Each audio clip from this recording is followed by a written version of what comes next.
વિજયભાઈ, ફરિયાદ થઈ છે, આખું કારણ શું છે? કારણ કે મિત્રો પર પણ ફરિયાદ થઈ છે અને એવા આક્ષેપો લાગ્યા છે કે હથિયાર સાથે પકડાયા છે. જી, હથિયાર તો કોઈ હતા જ નહીં, એ વસ્તુ તો અત્યારે ખોટી જ છે. પરંતુ આ મેટર 3-4 વર્ષથી ચાલતી હતી. અમારી સમાજની દીકરીઓ ઉપર આ વ્યક્તિ ખરાબ રીતે કૃત્ય કરતો હતો, નંબરો આપતો હતો અને જબરજસ્તી કરતો હતો કે અમારા જોડે વાત કરો. પછી સામાજિક કાર્યકર્તાઓને મેં એના 2-3 વખત સમજાવવાનો પ્રયાસ કર્યો કે ભાઈ હવે આજ પછી તું આવું કરતો નહીં, પણ તે છતાંય એને આનું આ તદ્દન ચાલુ જ રાખ્યું. એટલે ચાલુ રાખવા ઉપર છેલ્લે પછી આપણે એના ઘરે જઈને જવાબ માંગીએ કે ભાઈ હવે તું આ વસ્તુ બંધ કરી દે, તો આના ધાપ ધમકી ભર્યા ફોન મારા ઉપર ચાલુ થવા લાગ્યા. મને કાર્યક્રમમાં ખંડણીની માંગણી કરી, કાર્યક્રમમાં મને કે તને સ્ટેજ ઉપર નહીં ચડવા દઉં, હું તને પ્રોગ્રામ નહીં કરવા દઉં, મારી પહોંચ બહુ છે, હું બહુ પહોંચેલીમાં આવ્યા છું, મારા બહુ સારા જગ્યાઓ કે સંબંધ છે, અને પાર્ટીનો દુરુપયોગ કરીને આને ખોટી એફઆઈઆર મારા વિરુદ્ધ દર્જ કરાઈ છે. માત્ર ને માત્ર અમારા સામાજિક કાર્યકર્તાઓ જવાબ માંગવા ગયા અને એ લોકોએ ગાલી ગલોચ કરીને કીધું કે નીકળી જાઓ અહીંયાથી, નકા આમ કરશું તેમ કરશું, તો નીકળી ગયા.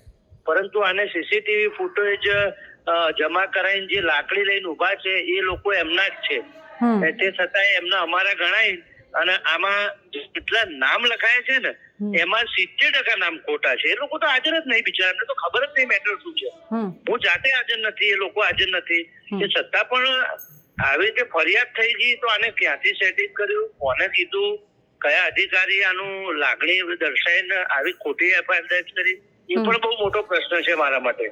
અને લોક ગાયક તરીકે મારી એવી માંગણી છે કે ખરેખર આ જેટલા પણ ન્યૂઝ ચેનલ મીડિયા વાળા સવારથી મારો જે પણ બાઇક લઈ રહ્યા છે કે ફોનો લઈ રહ્યા છે, હું એમ કહું છું કે મને મદદરૂપ થાવ. આવા આ સમાજ ઘણા બધા કલાકારો ગુજરાતના પરેશાન છે, હું પણ છું એ માયલો.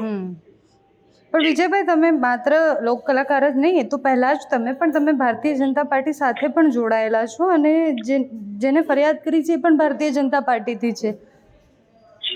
મેડમ, પાર્ટીની આમાં કોઈ ઇસ્યુ નથી. પાર્ટીની જગ્યા છે. પાર્ટીમાં તો હું છું જ, અને પાર્ટીમાં મારા સંબંધો પણ છે, મારું માનતાની ઇજ્જત પણ છે, અને પાર્ટી માટે હું જીવ જાન મારું દરેક મારાથી બધા પ્રયાસો કરું જ છું. પાર્ટીને તો ઇન્ટરફિયર એ કરે છે, ઓરિજિનલ મુદ્દો ભટકાવવાનો પ્રયાસ કર્યો છે. એ પાર્ટીને એટલા માટે નાખે છે કે ઓરિજિનલ વાત મુદ્દો છે દબાઈ જાય. ઓરિજિનલ મુદ્દો એ છે કે સમાજની છોકરીઓને આવા અસામાજિક તત્વો હેરાન કરે છે, અમે એના બચાવ માટે કાર્ય કરીએ.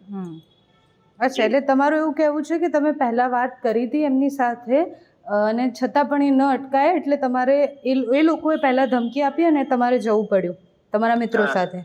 હું એને જયારે બી કોલ કરતો કે ભાઈ તું આવું ના કરીશ, ત્યારે સીધી મને ગાળા કાઢી ચાલુ કરી દેતો. તે છતાંય હું એમ કહેતો કે વાંધો નહીં, પણ કોઈ વસ્તુ પતતી હોય તો પતાવી દો.